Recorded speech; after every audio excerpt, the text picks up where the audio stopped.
अक्सर हम लोग इंग्लिश ग्रामर के रूल रटते रहते हैं और समझते हैं कि जितने ज़्यादा हमको रूल याद होते हैं उतनी ही अच्छी हमको ग्रामर आती है।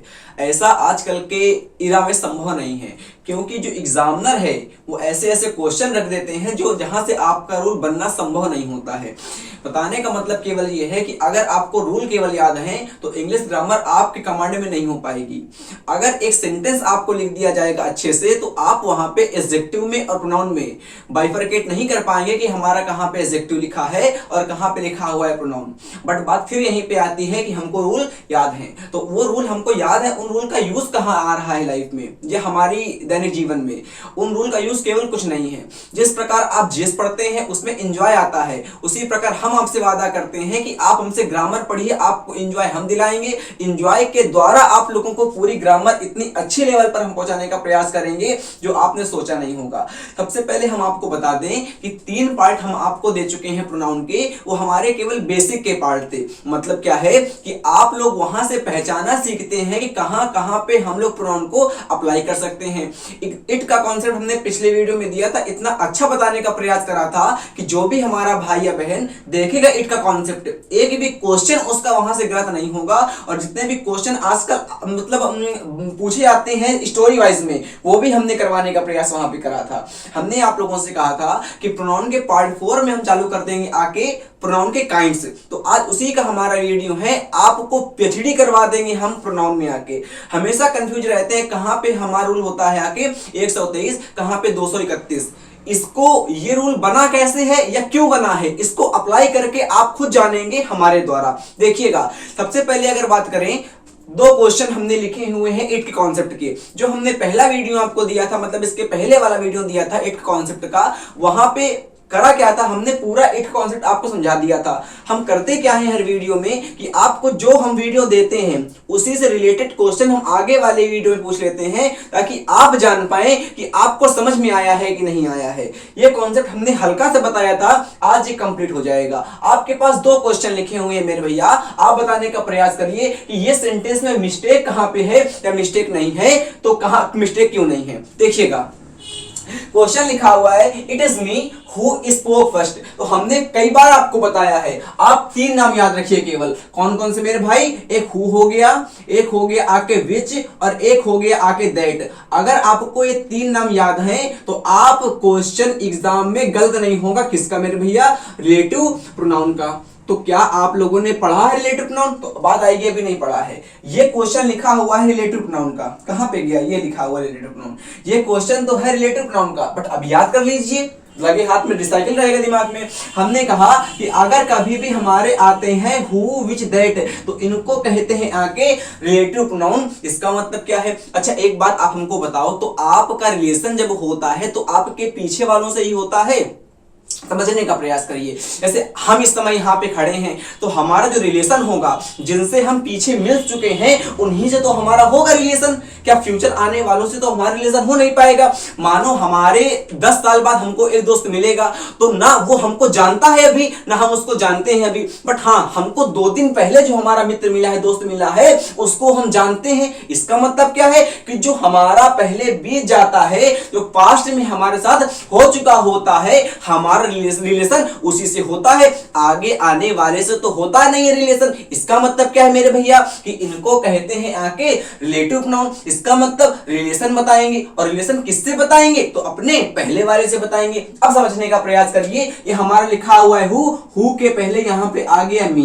ये क्वेश्चन यहां पे गलत नहीं है। हमने बताना चाहा कि इट को हम लोग कहते हैं आके डमी सब्जेक्ट, और हमने पिछले वीडियो में आपको बताया भी था कि डमी का मतलब होता है डस्की, डस्की का मतलब होता है मर्की, मर्की का मतलब होता है धुंधला टाइप का, जिसको हम अपने आंखों के द्वारा एकदम क्लियर आउट ना कर पाते हैं, उसको कहते हैं आके डमी सब्जेक्ट। डमी सब्जेक्ट का मतलब होता है छिपा हुआ सब्जेक्ट, जिसको हम अपनी आंखों से देख नहीं पाते हैं। हमने पिछली वीडियो में आपको बताया था, जिस प्रकार आप लोग मैथ में मानते हो आके माना एक्स वस्तुएं हैं। उसी प्रकार ग्रामर में जब हमारा कोई सेंटेंस लिखा होता है, हमको सब्जेक्ट समझ में नहीं आता है कि यहां सब्जेक्ट हम क्या माने, तो वहां पर एक इट सब्जेक्ट मान लेते हैं। तो इस प्रकार ग्रामर का एक्स मतलब ग्रामर का एक्स हमारा इट हो गया। तो यहां पे एक्स तो कहेंगे नहीं, आके क्या कहते हैं, एक्स को डमी कह देते हैं। हम फिर बताने का प्रयास करते हैं। हमने कहा जिस प्रकार आप लोग मैथ में मानते हो, माना एक्स वस्तुओं का मूल्य बराबर कुछ रुपए, तो वहां पे एक्स मानते हैं। तो हमको पता नहीं होता कितना आंसर आने वाला है, तो एक्स मान के हम अपने आंसर को सॉल्व करके निकाल देते हैं। उसी प्रकार मेरे भैया ग्रामर में आपको एक सेंटेंस लिखा होता है और हम अपनी आंखों के द्वारा सेंटेंस को मॉडिफाई नहीं कर पाते हैं कि सेंटेंस में सब्जेक्ट कहां पे लिखा हुआ है। तो उस सब्जेक्ट को पहचानने के लिए हम इट को मान लेते हैं। तो उस इट के द्वारा हमको सब्जेक्ट को ज्ञान हो जाता है। अब देखो, इट इज मी, हमने बताया था कि इट इज मी। इस प्रकार सब्जेक्टिव केस हमारा इट तो होगा नहीं, सब्जेक्टिव केस भाई इट तो हमारा डमी सब्जेक्ट हो गया। यहां पे मी हमारा होगा सब्जेक्ट, तो मी तो हमारा ऑब्जेक्टिव केस है। मी का सब्जेक्टिव केस क्या हो गया, तो हो गया आके आए। नीचे सेंटेंस में देखो, इट वर दे देम तो होगा नहीं, तो क्या हो जाएगा, आके दे हो जाएगा।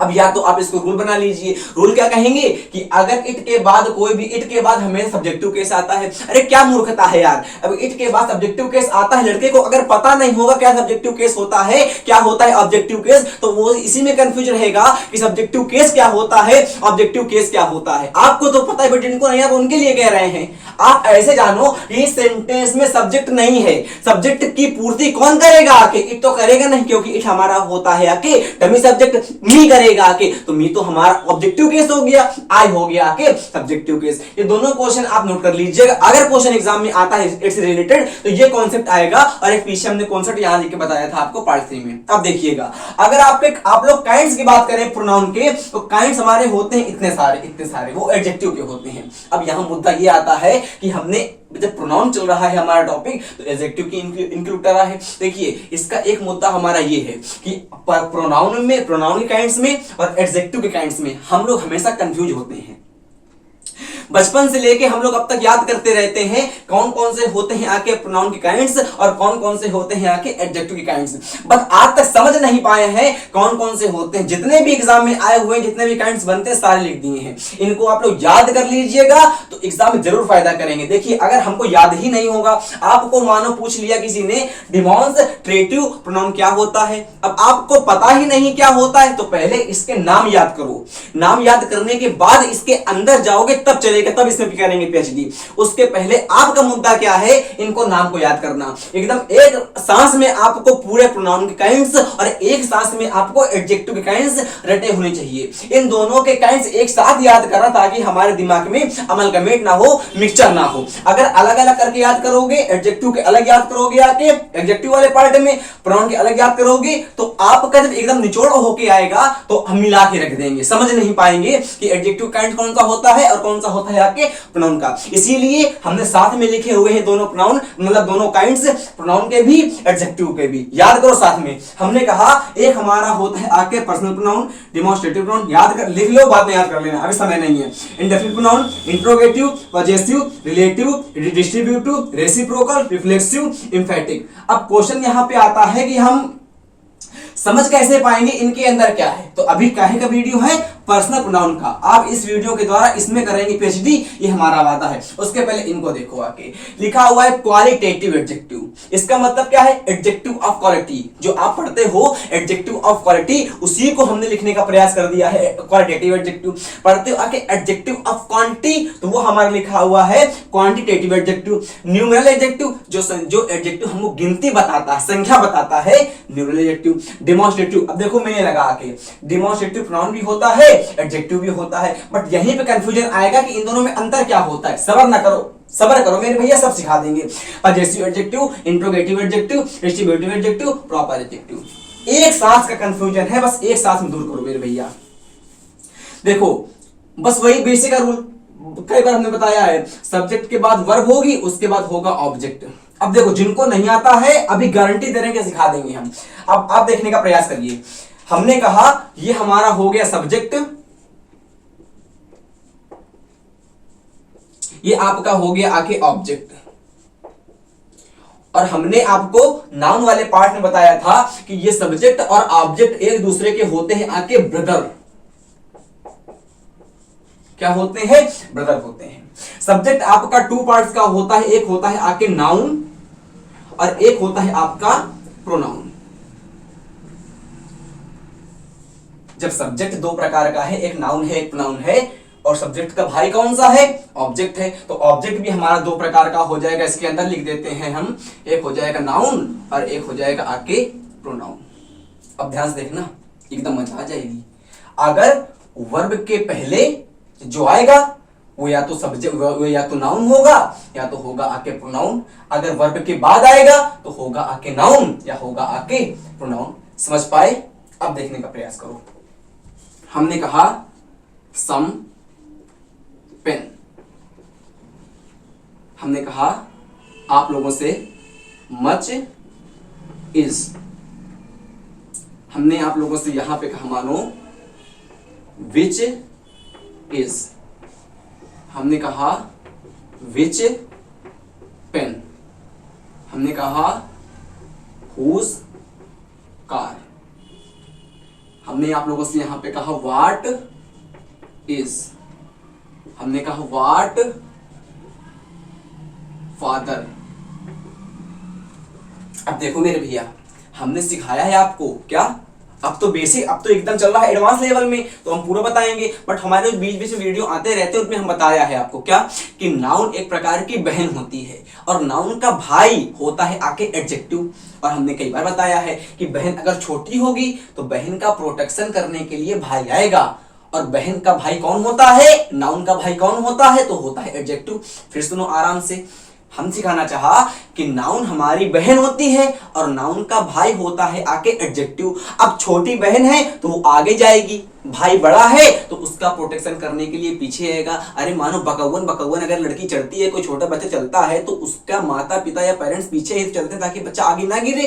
क्या आगे चलेंगे क्या कि पीछे देखेंगे? अरे पीछे तो चलेंगे कि मेरा लड़का आगे चल रहा है, लड़की आगे, लड़के मतलब भाई बहन आगे आगे और भाई पीछे पीछे, बहन आगे भाई पीछे। बहन कौन होती है? नाउन होता है। भाई कौन होता सॉरी नाउन का भाई कौन होता है? एडजेक्टिव होता है। इसका मतलब कि नाउन के पहले जो आएगा वो उसका भाई होगा, नाउन के पहले जो आएगा उसका भाई होगा, और भाई कौन होगा? एडजेक्टिव होगा। तो अगर नाउन के पहले जो कुछ भी लिखा है, अगर आपको काइंड्स नहीं भी पता है, आंख बंद करके मेरे भैया बहनों, अगर नाउन के पहले जो कुछ भी लिखा है वो हो जाएगा आके एडजेक्टिव।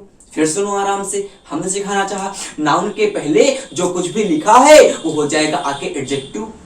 पक्का आ गया? अच्छा, अब अगर वर्ब के पहले कुछ आएगा तो क्या होगा? आके नाउन होगी या होगा प्रोनाउन?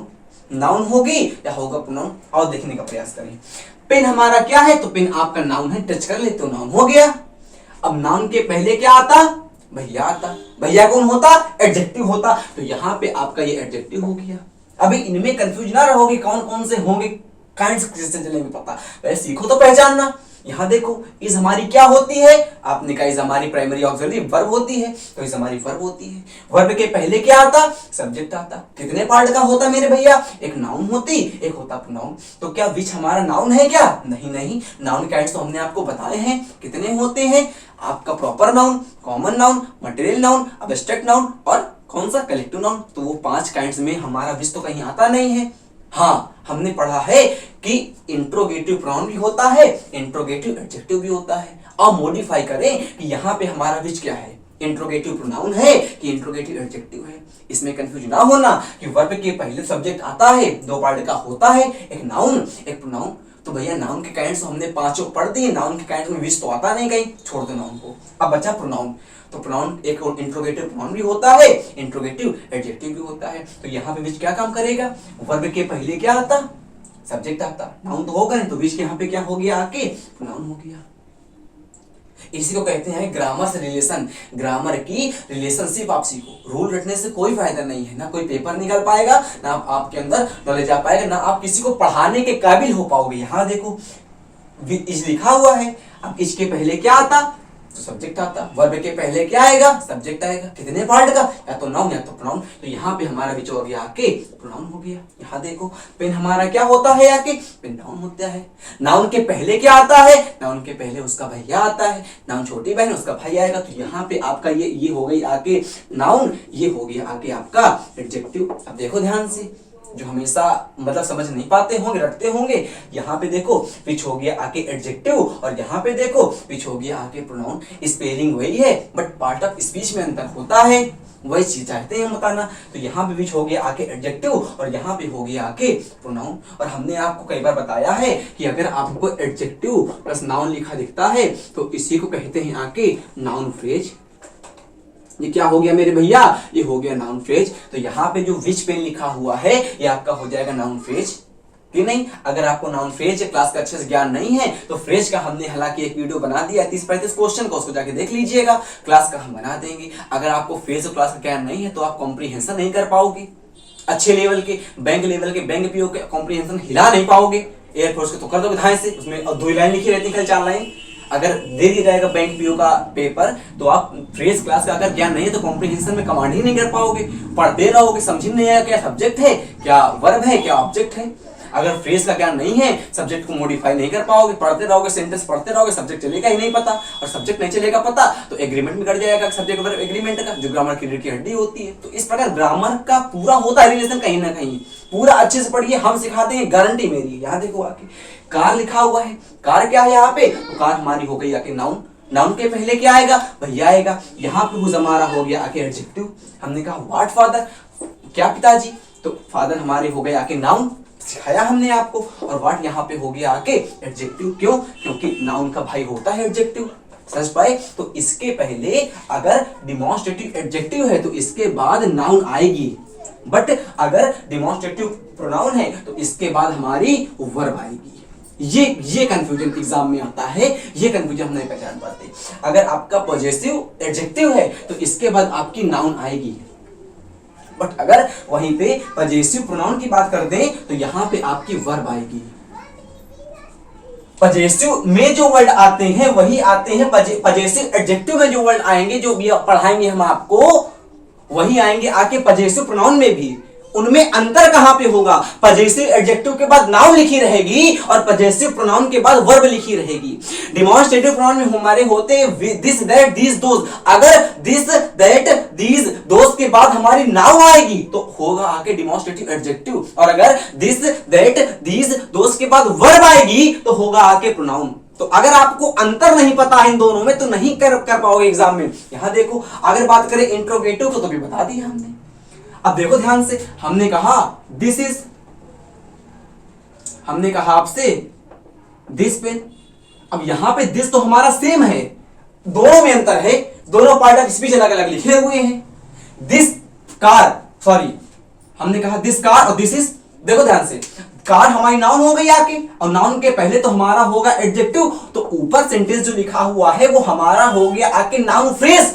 अभी बताया हमने कि अगर एडजेक्टिव के बाद नाउन आती है तो नाउन फ्रेज होता है। दिस की स्पेलिंग तो सेम है, पार्ट ऑफ स्पीच में अंतर है, और यही सेंटेंस बड़ा भाग लिखा रहता है कॉम्प्रिहेंशन में, हम पहचान ही नहीं पाते हैं क्योंकि हमको ज्ञान ही नहीं होता फ्रेज क्लास का। यहां देखो हमने कहा इज हमारी वर्ब हो गई, और वर्ब के पहले क्या आएगा, अभी बताया हमने, सब्जेक्ट आएगा। कितने पार्ट का, नाउन का, प्रोनाउन का। तो दिस आपका नाउन तो होता नहीं कोई, प्रोनाउन हो गया, सॉरी क्या हमारा वर्ब हो, प्रोनाउन हो गया यहाँ पे आके। अब देखो ये दिस दैट दीज दोस हमारे एडजेक्टिव भी होंगे और दिस दैट दीज दोस हमारे प्रोनाउन भी होंगे। अंतर क्या होगा कि दिस दैट दीज दोस के बाद अगर नाउन आएगी तो हमारे एडजेक्टिव होंगे, दिस दैट दीज दोस के बाद हमारी वर्ब आएगी तो होंगे आके प्रोनाउन।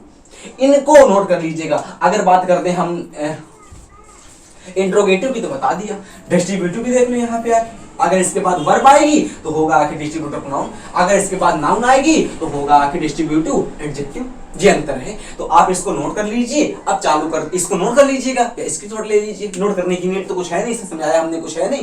काइंड्स को नोट कर लीजिएगा, काइंड्स को नोट करके ऐसे ब्रैकेट लगा के इनके बाद ले लीजिएगा नाउन, और ऐसे ब्रैकेट लगा के इनके बाद ले लीजिएगा वर्ब। मतलब इनके बाद हमारी वर्ब आएगी, इनके बाद हमारा नाउन आएंगे, नाउन। अगर ये नोट हो गया है तो अब चालू करते हैं अपना हम लोग पर्सनल प्रोनाउन। इसमें अच्छे से आपको हम पीएचडी करवाते हैं। चलिए देखते हैं हम लोग आपके पर्सनल प्रोनाउन को। पर्सनल प्रोनाउन छोटे से पढ़ते रहे हैं कि 3 प्रकार के होते हैं person, first person, second person और थर्ड पर्सन। फर्स्ट पर्सन में हमारा आता है आई, सेकंड पर्सन में आता है यू, थर्ड पर्सन में आता है ही, सी, इट, दे। बट आज हमारी अप्रोचिंग थोड़ी अलग होगी क्योंकि छोटे वाली ज्ञान अब हम लोगों को नहीं लेना है। देखिएगा, हम लोगों ने हमेशा पढ़ा है कि अगर बात करें पर्सन की, जो सिखाना चाहते हैं आप वो सीखने का प्रयास करिएगा। पर्सन, पर्सन को आप समझिएगा एक वर्ड से। मान लीजिए कि पर्सन एक प्रकार का वर्ड है और हमने सिखाया है आप लोगों को कि अगर किसी वर्ड के बाद में कुछ ऐड होके आता है तो उसको कहते हैं सफिक्स। याद कैसे करोगे? याद करोगे जो सट के आएगा सफिक्स कहलाएगा, बताया है, रिवीजन करवा रहे हैं। अगर पहले आता है तो होता है आके प्रीफिक्स। अब सीखो ध्यान से, पर्सन हमारा यहाँ पे एक वर्ड हो गया। अब पर्सन के अगर बाद में हम लोग लगा देंगे आके एल, तो एल यहाँ पे काम करेगा आके सफिक्स का। तो एल हमारा होता है आके वर्ड एडजेक्टिव का सफिक्स। अगर किसी वर्ड के लास्ट में हम लगा देते हैं आके एल तो ये काम करता है आप लोगों का आके एडजेक्टिव का सफिक्स का। इसका मतलब मेरे भैया आपने यहाँ पे लिखा आके पर्सनल और इसके बाद कर दिया आके प्रोनाउन। प्रोनाउन तो प्रोनाउन है बट प्रोनाउन एक प्रकार का मेरे भाई नेमिंग वर्ड है। तो आपने कहा हाँ भैया प्रोनाउन एक प्रकार का नेमिंग वर्ड है और नेमिंग वर्ड है तो इसका मतलब ये एक प्रकार का हो जाएगा आके नाउन। अच्छा, और जब भी किसी वर्ड के लास्ट में लगा होता है एल तो उसको कहते हैं आके एडजेक्टिव। इसका मतलब ये आपका हो गया आके एडजेक्टिव। और अभी हमने आपको बताया, क्या बताया, कि अगर कभी भी एडजेक्टिव के बाद नाउन लिखी दिखी तो वो हमारा होता है आके नाउन फ्रेज। उसको कह देते हैं आके हम लोग नाउन फ्रेज। अब सीखने का प्रयास करिए आराम से। आप लोगों ने हमेशा पढ़ा है कि अगर किसी का हमको नाम लिखना है तो नाम बराबर नेमिंग वर्ड। आपकी पूरी लाइफ में जो भी नाम लिखा दिखेगा, जो भी नाम होगा किसी सब्जेक्ट का, किसी भी चीज का, चालू करनी हो कोई चीज, उसको कहते हैं आके नाउन। हमको चालू करना है आके पर्सनल प्रोनाउन, चूंकि हमको चालू करना है आके पर्सनल प्रोनाउन को। यह भी एक प्रकार का नेम है। तो नेम वर्ड हमारा होता है नाउन, ये हमारा हो जाएगा आके पर्सनल प्रोनाउन, हमारा हो जाएगा आके नाउन फ्रेज। अब चीज समझने का प्रयास करिए। प्रोनाउन तो प्रोनाउन है बट प्रोनाउन काम करता है यहाँ पे नाउन का और एल लग गया क्योंकि एल हमारा होता है सब एडजेक्टिव का सफिक्स। तो एडजेक्टिव और नाउन मिला के बनता है आके नाउन फ्रेज। इसलिए पर्सनल प्रोनाउन हमारा हो गया एक प्रकार का नाउन फ्रेज हो गया। चीज सीखे? अच्छा, हमेशा पढ़ते रहते हैं कि हमारा एक होता है फर्स्ट पर्सन, एक होता है सेकंड पर्सन, एक होता है थर्ड पर्सन। अगर जाएंगे अप लेवल में हल्का सा तो फर्स्ट पर्सन को फर्स्ट पर्सन ना कह के हम लोग कहते हैं स्पीकर और सेकंड पर्सन को हम लोग कह देते हैं आके लिसनर और थर्ड पर्सन को हम लोग कहते हैं आके non active person. Non active person. अब सीखने का आराम से प्रयास करो। हमने कहा आप लोगों से फर्स्ट पर्सन में हमारा आता है आई, सेकेंड पर्सन में आता है यू, थर्ड पर्सन में आता है ही, सी, इट और दे। ये सबको पता होगा। अब सीखो कि इनको हम लोग first person, second person, third person ना कहकर इनको जेन्युइन कहते हैं यहाँ के स्पीकर, लिसनर और नॉन एक्टिव पर्सन। क्यों कहते हैं कि अगर हमको कोई किसी के मध्य बात करनी है, जैसे आप मानो हमारा वीडियो देख रहे हो इस समय, तो इस समय हम बोल रहे हैं तो हम होगा स्पीकर, आप सुन रहे हो आप होगा लिसनर। आपको हमारे तरीका पढ़ाने का अच्छा लगे या ना लगे तो आप अपने दोस्तों से बताओगे। इस समय हम स्पीकर हैं, आप लिसनर हो, और जो आपके दोस्तों से आप बताओगे वो होंगे नॉन एक्टिव पर्सन, क्योंकि वो इस समय आप हमारा साथ में वीडियो नहीं देख रहे हैं। वो जो पर्सन आपके दोस्त होंगे वो इस समय आपके साथ हमारा वीडियो नहीं देख रहे हैं, तो वो होंगे आके नॉन एक्टिव पर्सन। हम होंगे स्पीकर, आप होंगे लिसनर, और वो जो पर्सन है थर्ड वाले, जो अन्य आपके मित्र हैं, दोस्त हैं, वो होंगे आके non active person. Non active person कभी भी सेंटेंस में भाग नहीं लेता। इसीलिए आपने पढ़ा है एक नरेशन का हमारा होता है रूल, सन बटे 123 पढ़ा होगा, जिनमिन छोटे से होता है। Third person no change. Third person no change क्यों होता है? क्योंकि थर्ड पर्सन को हम लोग कह देते हैं आके non active person. Third person को हम लोग कह देते हैं आके नॉन एक्टिव पर्सन। और नॉन एक्टिव पर्सन कभी भी सेंटेंस के बीच में भाग नहीं लेता, वो पार्टिसिपेट नहीं करता है। कौन कौन करता है पार्टिसिपेट? या तो करेगा स्पीकर, या तो करेगा लिसनर, या तो करेगा स्पीकर, या तो करेगा लिसनर। इसीलिए नॉन एक्टिव पर्सन को नॉन चेंज कर देते हैं। समझ में आया? अच्छा, अब सीखो। अगर सेंटेंस के पास आप लोगों के मतलब अगर आप सेंटेंस का आप लोगों को मूड पकड़ना पड़ेगा।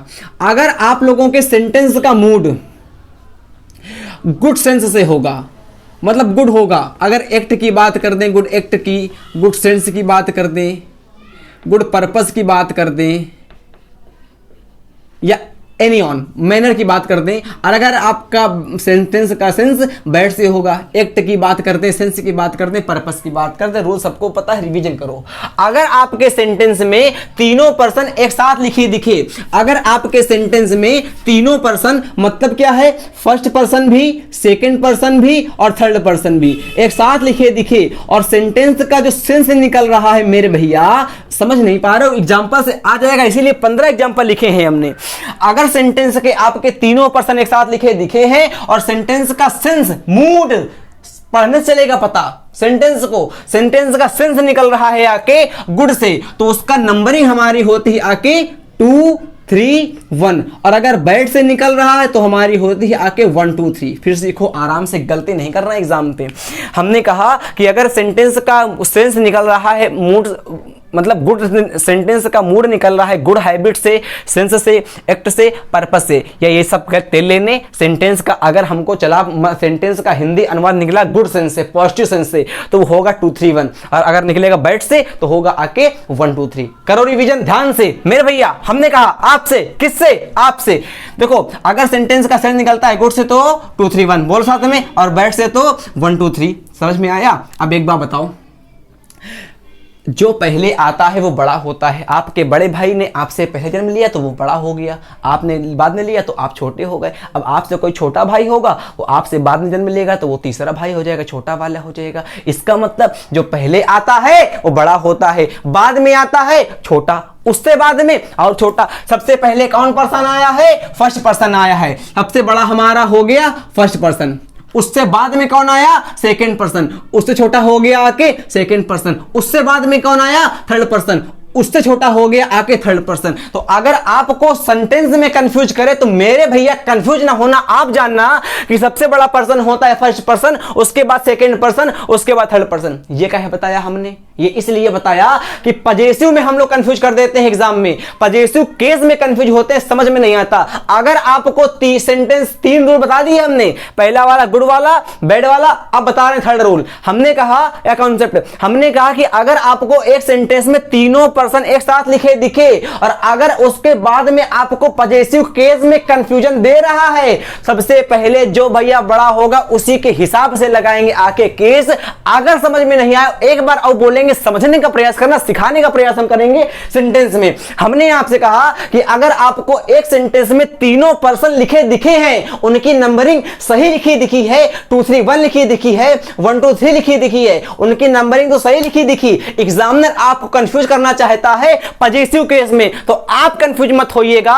किसके द्वारा? इसके द्वारा। अगर बड़े भाई, छोटा भाई, तीसरा भाई, अगर तीनों सेंटेंस एक से मतलब तीनों पर्सन एक सेंटेंस में आए हुए हैं, उनकी नंबरिंग तो सही है, उनके पजेसिव केस में कंफ्यूज कर रहा है, तो आपको पता है अगर पहले केस में हमको आई लिखा होगा तो यहां माई झेल देंगे आके, यू लिखा होगा योर झेल देंगे आके। अब सेंटेंस देखो, गारंटी है कि समझ में आएगा। जितना भी हमारा ना भाई आता सेंटेंस लिखा के हम रहेंगे, गारंटी मेरी, देखने का प्रयास करो। First sentence, I you and he went to see a movie.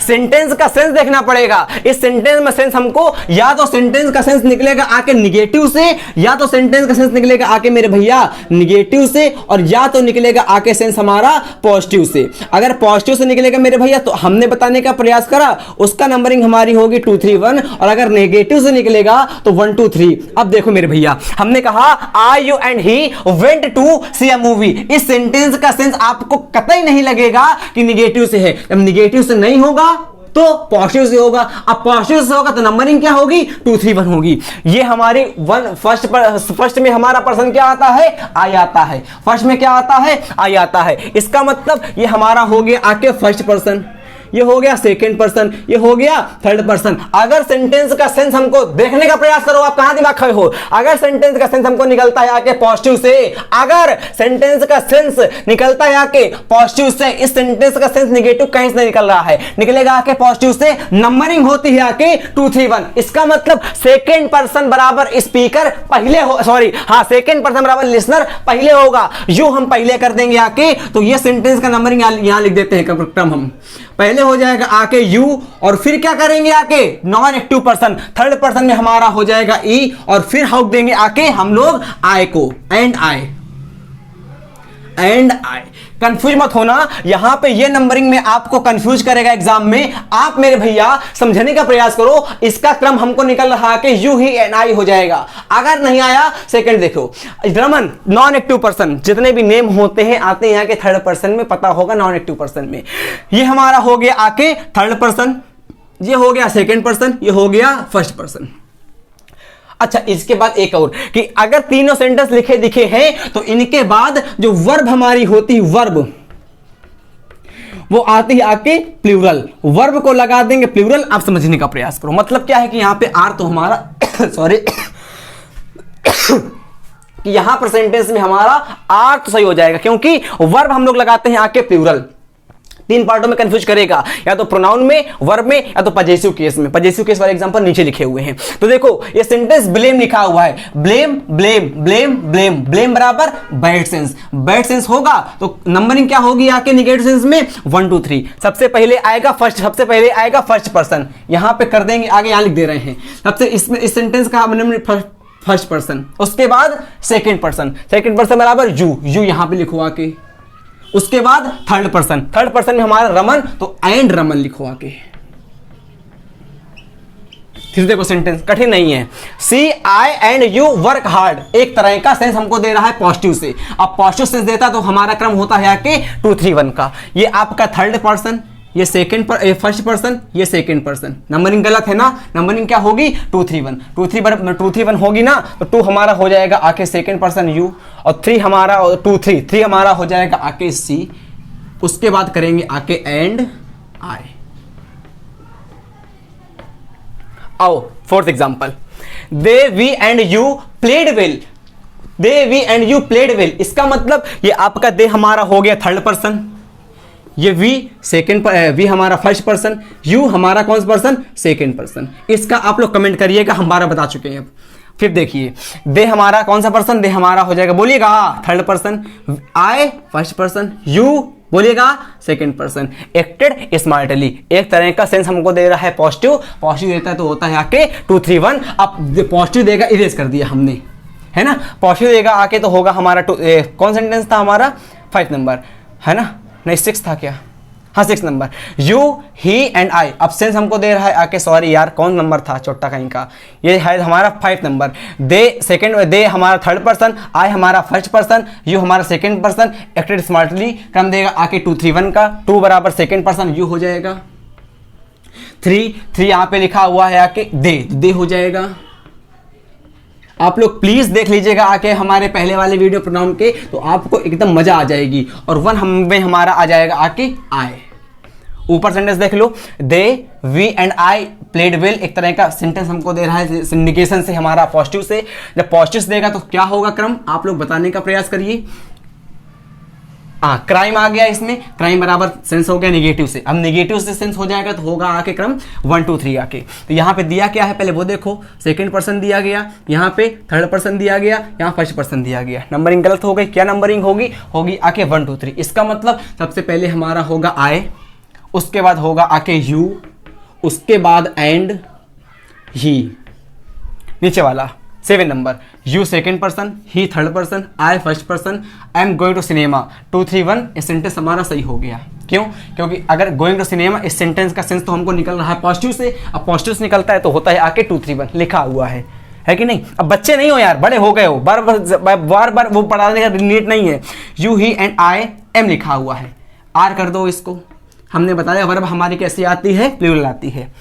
Negation देख लो, हमारा सेंटेंस का सेकंड नंबर सही है कि नहीं, तो यू सेकंड पर्सन और हमारा आई फर्स्ट पर्सन, बिल्कुल सही है। 2 के बाद हमारा 1 आ रहा है, 2 के बाद हमारा 3 नहीं आया था, 2 के बाद अगर 3 ना दिया हो तो 2 के बाद हमारा 1 ही आएगा। 2 के बाद 3 तो दिया नहीं गया यहाँ पे, तो 2 के बाद 3 नहीं दिया गया तो 1 आ जाएगा। नीचे वाला सेंटेंस देखिए, Sarika third person, you second person, Tara, अरे वाह बेटे थर्ड पर्सन। अब मजा आएगी। हिज, ये गलती दे रहा है इसमें, हिज ड्यूटीज। अब एक बार बताओ, तीनों पर्सन नहीं, आपको 2 पर्सन केवल दिए गए यहाँ पे। कौन कौन से पर्सन? एक थर्ड पर्सन दिया गया, सेकंड पर्सन दिया गया और थर्ड पर्सन भी दिया गया, मतलब थर्ड पर्सन और सेकंड पर्सन दे रहा है। अब थर्ड पर्सन में और सेकंड पर्सन में बड़ा कौन सा होता है? तो सेकंड पर्सन बड़ा होगा। फिर सीखने का प्रयास करो भाई, थर्ड पर्सन में और सेकंड पर्सन में कौन सा बड़ा होगा? तो जिस भाई ने जन्म लिया होगा पहले, वही भाई तो बड़ा होगा। तो पहले कौन सा आएगा? सेकंड वाला भाई आएगा। सेकंड वाला भाई कौन सा होता है? यू होता है। इसलिए यू के हिसाब से यहाँ पे आएगा पजेसिव प्रोनाउन, पजेसिव एडजेक्टिव। तो यहाँ पे हिज ना हो, अरे सॉरी हिज ना हो के यहाँ पे हो जाएगा आके योर। योर क्यों हो गया? क्योंकि एक फर्स्ट पर्सन, एक सेकंड पर्सन, एक third person.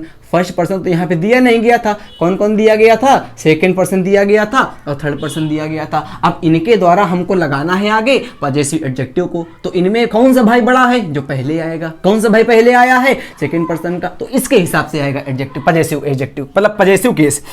It is me, अब इट इज हिम। अभी हमने आपको 2 सेंटेंस दिए थे सेंटेंस का शुरुआत में, वीडियो की शुरुआत में हमने कहा था कि इट हमारा होता है डमी सब्जेक्ट, उसको सब्जेक्ट हम लोग मान लेते हैं और बाद में हमारा आता है सब्जेक्टिव केस। तो यहाँ पे हिम तो होगा नहीं। सबसे पहले 2 गलतियां हैं यहाँ पे। सबसे पहले यहाँ पे हिम और मी नहीं होगा। अगर आप लोग समझ पाएंगे तो कर दोगे, आके ही कर दोगे एंड आई कर दोगे। बट जेन्युइन इसका नंबरिंग गलत है। क्यों? देखो ध्यान से, इट इज अगर करोगे हिम और मी तो करोगे ही नहीं, क्योंकि हम बता चुके हैं और थोड़ी देर पहले इट इज ही और and I who broke the glass. But sentence का हमको सेंस दे रहा है कि निगेटिव से, निगेशन दे रहा है आके निगेटिव से। निगेटिव देता है तो होता है आके 1 2 3। अब 1 2 3 करेंगे आके तो क्या करेंगे? इसमें आके यहाँ पे कर देंगे आई एंड ही कर देंगे आके, क्योंकि 1 के बाद ही तो आएगा थर्ड पर्सन। 1 के बाद ही थर्ड पर्सन आएगा। थर्ड पर्सन के, अरे इससे मतलब थर्ड पर्सन के बाद थोड़ी ना फर्स्ट पर्सन आता है। याद देखो ना, ये 1 2 3 था, यहाँ 2 3 1 था, तो फर्स्ट पर्सन के बाद ही तो आएगा थर्ड पर्सन, अगर सेकंड पर्सन नहीं दिया गया। अगर सेकंड पर्सन मान लो सेंटेंस में एब्सेंट है हमारा, तो फर्स्ट पर्सन के बाद ही तो लगाओगे थर्ड पर्सन। और यहाँ पे पहले दिया गया था थर्ड पर्सन, बाद में दिया गया था फर्स्ट पर्सन, तो ये तो नहीं होगा ना। क्या होगा? फर्स्ट पर्सन पहले होगा, बाद में होगा थर्ड पर्सन। नीचे देखो, the principal scolded him and I. Him and I. अच्छा बताओ ध्यान से मेरे भैया, यहां देखो कितना दिमाग है। सब्जेक्ट के बाद क्या आता? वर्ब आती। बाद में क्या आता? ऑब्जेक्ट आता। मतलब वर्ब के बाद हम लोग लिखते हैं आके ऑब्जेक्टिव केस। बताया है हमने आपको सेकंड वीडियो में, वर्ब के बाद हम लोग लिखते हैं आके ऑब्जेक्टिव केस। तो यहां पे हमारा ऑब्जेक्टिव केस हिम तो सही है, आय तो होगा नहीं, तो आय होगा नहीं। अब देखो, जब टीचर ने हमको गरियाया होगा हम लोगों को, इसका मतलब सेंटेंस देगा आके सेंटेंस निगेटिव से। जब प्रिंसिपल हमको गरियाएगा, इसका मतलब हरामखोर होंगे हम लोग। अब हरामखोर होंगे, इसका मतलब निगेटिव सेंस से होगा, 1 2 3 से होगा। अब देखो ध्यान से, ये सेंटेंस हमारा थर्ड पर्सन, ये फर्स्ट पर्सन। थर्ड पर्सन के बाद फर्स्ट पर्सन थोड़ी ना आता है। थर्ड पर्सन के बाद फर्स्ट पर्सन थोड़ी ना आता है, तो फर्स्ट पर्सन के बाद थर्ड पर्सन आता है। अभी बताया था हमने कि अगर सेकंड पर्सन आपका एब्सेंट है तो फर्स्ट पर्सन के बाद में थर्ड पर्सन काउंट करोगे। कहां दिमाग है भैया भैया? अगर सेकंड पर्सन एब्सेंट है तो फर्स्ट पर्सन के बाद में थर्ड पर्सन आएगा। फिर अबे भाई, अबे सेकंड पर्सन यहां नहीं लिखा तो फर्स्ट पर्सन के बाद ही ना करोगे थर्ड पर्सन। हाँ आ गया, ठीक ठीक ठीक। तो यहां पे क्या हो जाएगा आगे? मी, ये देखो एम कितना बढ़िया बना, जापानी वाला। Me and him. आगे देखो नीचे sentence, I you and he have done the work. ये सेंटेंस हमको सेंटेंस दे रहा है आके पॉजिटिव सेंस से। 2 3 1 होगा। अब 2 होगा तो पहले 2 हमारा यू होगा, 2 3 होगा, अब 3 में हमारा आता है ही होगा एंड आई हो जाएगा। अब सही हो जाएगा। आगे देखो, Ruhi third person, you second person, he first person. Did not submit your project, did not submit your project. मजा आ जाएगी सेंटेंस में। अब देखो इस सेंटेंस में आई हमारा first person, you second person, Ruhi third person. सबसे पहले इसमें ये बताओ कि यहाँ पे योर सही है क्या? योर, तो आप कहोगे नहीं, क्योंकि सबसे बड़ा भाई हमारा होता है फर्स्ट पर्सन का, आई होता है, तो उसके हिसाब से यहाँ पे हो जाएगा आके अवर, है कि नहीं? अवर प्रोजेक्ट हो जाएगा, अवर प्रोजेक्ट। बताया है हमने। अभी एक हम आपको वीडियो देंगे, लिंक डिस्क्रिप्शन में 1 में, उसको जाके देख लेना। तो इसको एकदम अच्छे से क्लियर करवा रहे हैं हमने बहुत बढ़िया तरीके से। समझ में आया भाई? यहाँ पे सबसे बड़ा भाई हमारा आय होगा, तो आय का पॉजिटिव केस करेंगे आके, है ना, प्लर वाला माई। तो हमारा आय के 2 पॉजिटिव केस वे के हिसाब से, एक होगा माई, एक होगा अवर, तो अवर कर देंगे आगे। यहाँ पे आगे देखो, इट इज मी तो होगा नहीं, आई हो जाएगा, यू सही है। एब्यूज मैंने गरिया दिया, अब गरियाने का सेंटेंस हमको सेंस देगा आके निगेटिव से, अब निगेटिव देगा आके, तो इसका सेंस होगा आके 1 2 3 से। अब 1 2 3 करोगे आके तो 1 2, मजा आ गई, सेंटेंस सही हो गया, है कि नहीं? सेंटेंस आपका सही हो गया। गलती कहाँ पे थी? गलती हमारी केवल मी में थी, मी की जगह आई होगा, क्योंकि आई इट हमारा होता है डमी सब्जेक्ट, बाद में आता है सब्जेक्टिव केस। यू हमारा second person, he third person, I first person, have done your work. Sentence का सेंस 2 3 1 आया हुआ, सेंटेंस सही हो गया। एक बार इस वीडियो को और देख लीजिएगा रिसाइकिल करके, सेकंड स्पीड में, मतलब 2 गुना स्पीड में, नहीं होती सबसे बाद वाली, समझ में आ जाएगा, पक्का कंफर्म हो जाएगा। पर्सनल प्रोनाउन में इसके अलावा कोई भी केस नहीं आएगा, ना आया है आज तक। 4th सेंटेंस आप लोग कमेंट करो, क्योंकि हर वीडियो में हम कुछ ना कुछ देते हैं आप लोगों को। तो 4th सेंटेंस जो हमने आपको दिया है वो आप प्लीज कमेंट करिएगा कि इसमें हमारा नंबरिंग क्या होगी, कि यही है तो सही है, कि नहीं है तो क्यों नहीं है, कमेंट करिएगा। ये वीडियो अगर आप लोगों ने यहाँ तक देखा हो तो प्लीज़ कमेंट कर दीजिएगा, क्योंकि हमने एक बार वीडियो बनाया था और पूरा नहीं बिगाड़ना पड़ा। 1 घंटे का वीडियो बना, इरेज करना पड़ा, फिर बनाया, उसी समय बनाया, गला मार्कर इंक सब बोल गए। प्लीज़ अगर यहाँ तक आप लोगों ने वीडियो देखा हो तो कमेंट कर दीजिएगा। सेकंड जो प्रोनाउन आपका होगा, मतलब इसके पर्सनल प्रोनाउन तो खत्म हो गया, एक वीडियो में आपका हम एक प्रोनाउन को वाइंड अप कर देंगे, अच्छे से खत्म कर देंगे बाकायदे प्रैक्टिस के द्वारा। 15 एग्जाम्पल पर्याप्त हैं पर्सनल प्रोनाउन के, इसके ज़्यादा फिर समय बर्बाद होगा आप लोगों का। ये वीडियो कैसे लगा कमेंट करिएगा। अगला वीडियो आने के लिए जय हिंद जय भारत, वंदे मातरम मेरे भाई।